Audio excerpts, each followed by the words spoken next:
let me get to one of the Indiegogos that you've been part of, and I think you're on. Let me make sure I got my facts right here. You're on one of the GEMSHOCks, right? You're on doing one of the GEMSHOCks. I just did a card for GEMSHOCK. Okay. So just a card. So I I'll put a little link out there for that. Because I love all that stuff, man. I love the fact that it's just something different. It's got a different feel, different creators, all that. I'm so down. She's a tough character because she can grow these gems right out of her body, so she's nearly indestructible if she wants to. She's made of diamonds, basically. So it's a cool character. I'm interested in reading it. So yeah, Mandy Summers is her campaigns are doing better and better each time, and she's. That's the thing is, this is a lot of hard work. These people are streaming every day, sometimes, or several times a week at least, for hours. I was on a stream the other day, just like I did. It was Comicsgate Kings. We did like 3 hours. Then I did 4 hours after that. Another show with the same group. They just kind of switched it over. 7 hours. So it's a lot of work in a way, but it's a lot of fun work. It's sure. Connecting with people. Like I said, you feed off it. You're ready to get drawing once you get cranking on that stuff. Hey, probably the coolest thing though that I have as far as the real entry into the crowdfunding is the two-fisted Manly Tales.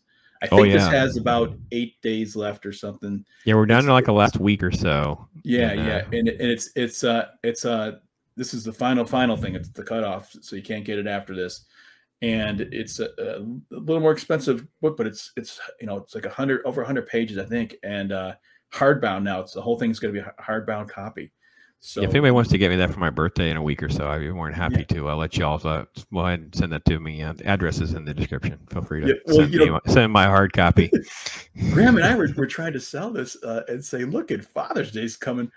Man, is this the best Father's Day gift you could possibly get? So if you got your dad a crappy Father's Day gift, go and he wasn't happy about it, go get him this, and they give it to him next year. Something. I've tried to convince my kids to kind of pool instead of like getting like they have 5 kids, so I don't want to get 5 mediocre gifts or whatever. If you're gonna do something, just pool your money, just do one thing. It doesn't have to be expensive or anything like that. Just do one thing. I just want one thing that I can kind of think of you guys did it. If I had a comic book and it was from the kids or something like that, I'd be like, oh, it's freaking great. I'd never sell it. It'd just be it'd just be under the pillow, man. It'd be in the collection forever. It's like they'd have to fight over who gets it. So James was chiming in, giving you kudos for the last photo where they're talking about how you know how to draw the sexy babes. I'm like, yeah, he's a 90s creator, man. 90s creators know what they're doing. They got it going on. Well, before that, I mean, I'm the same. I'm a Facetta guy. They could draw women. I mean, Gil Kane could draw women. They all could draw. John Romita could draw beautiful women. It's like so. But yeah, anyways, the neat thing about that, I thought I mentioned about this is Graham owns this now. Graham can just keep reprinting this year after year after year. Go to conventions and sell it to he can sell it for the rest of his life now because he owns it. This is what's so great. If you're a comic book creator, forget about the corporate comic book companies because they're going to take your ideas and they're going to potentially make millions or billions, and you get nothing. Now if you create your own character, may or may not sell, but you can sell that thing for the rest of your life. You can go to conventions, and the more books you do, they pile up. You have a library of books to sell forever. And that is what another great thing about this stuff. So finally there's a real possibility for a lot more artists to actually support themselves and like never before. And time changes everything, right? Because like look at EVS, like it's like literally like the Wonder Child story of, I own this thing I did when I was a kid.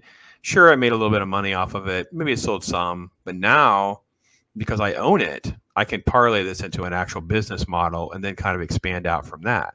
And Graham's done the same thing. Obviously, I think I was showing you. I think this was before we started or not. Yeah, the Alien. Yeah, I got Alien Alamos on my desk. Like this is literally like I'm like into westerns anyway. So for me, it's like sci-fi gold, like that whole Cowboys versus Alien stuff, where I can have all of my guilty pleasures in one book. I'm like, oh yes, needs to be a series. Yeah. Yes, call Mr. Nolan. I joked all the time. I said, yeah, if I was given magical control of DC tomorrow, these are the first phone calls I'd make. I said, I know you probably don't want to come back here. I got it. But who do I hire? You know, let's fix this mess. You know, what could I do? What do you want to do, if anything? You know, that kind of stuff. So, well, the more I'm exposed to this whole movement, I really feel like the best thing could possibly happen is for Marvel and DC to go away. License it out. License it out. License it out. So, but even so, those people, when they license it out, they don't own those characters that they're working on. True. I think that they should make up their own characters. They have a lot more fun. You know, keep all the rights to it. Pass it on, if anything, to your family. As you know, and it's a much better situation. You know. Ross, all I do is chill. My life is a thrill, for real, Bob Ross. I be too calm for the drama. You don't wanna cause a problem.